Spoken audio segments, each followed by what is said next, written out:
Alright guys, so today I have a very useful video to show you today comparing the Rolex OP36 with a couple of different watches from different price categories like the Timex Briarwood, the Islander, and the Seiko 5. Let's get into it. So starting with the Seiko 5, this is a very beautiful watch. I really like the color of it, I really like the way that it's designed, and this is something that's very similar to the OP36 in terms of form factor, although it is a bigger watch at 40 millimeters. It does have great finish work, not on par with Rolex, but very good finish work for the price. What really sets this watch apart though is the exhibition case back. This isn't something you typically see from Rolex. This is something that Rolex used to do and they got rid of, and now they're starting to bring it back with their newer lines. Just like the Land Dweller, which has an interesting shape, cool watch, but it's not necessarily comparable to this one. I really like the way that you can see the inner workings of the watch. It makes the watch feel unique. It makes it feel like a piece of art rather than just something that you tell the time on. And it's also a conversation starter for a lot of casual watch enthusiasts, which is really cool when you're just getting into the hobby. I do have this one on a Perlon strap, which is not the original strap it came on. It actually came on a NATO strap, which I put on the Timex you'll see shortly. Here's the Timex with the NATO strap. This is the Timex Briarwood that I spoke about in the beginning of the video. It does have a really cool dial for the price. I mean, this is a watch that's around 30 to 60 bucks that you can get on Amazon.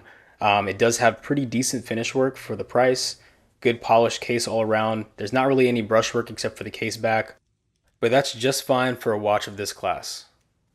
You can also put a different strap on it like I did. I put this NATO strap from my Seiko 5 on here because I think it fits it a little bit better than the original stretchy band. Now let's get into the next watch. So this is the Islander 38mm dive watch. This is a direct competitor with the Seiko SKX013. For being such a small watch, it actually has really great wrist presence. It's not overwhelming, it's not too heavy, it has a good weight to it, and the finish work is phenomenal. Oh wow. Just the snap of the bracelet is so good. The watch feels quality, it feels premium at a price point that's decent for this category. Out of the box, the finish work is amazing. Now, obviously, the finish work between these watches is completely different. Rolex is just top of the line, while your Islander has great finish work as well. The Timex is something that's pretty good for its own class, and then we have our Seiko 5, which is a great bang for your buck. You get the polished work and you get the brush work that a lot of these watches have, similar to the Islander. Getting a better close-up, we can really see the differences between these watches. I'm telling you, if you have not looked at Island Watch, this is not a paid sponsorship, this is not an advertisement. They just make really decent watches for the price. When I first got into watches, I actually picked up this one specifically because I really wanted a dive watch, but I couldn't afford a sub at the time. They actually updated this watch since then, so it might look a little bit different now. And here's another close-up of the watch that you've probably been waiting for, the Rolex OP36. This watch is in a category of its own. I did make a video about this watch, the unboxing of it. It was actually my first experience with the watch. I think that people really enjoyed that video. I think people really like this type of watch. It's very subtle, it's classy, it's everything that you would need for your first luxury watch.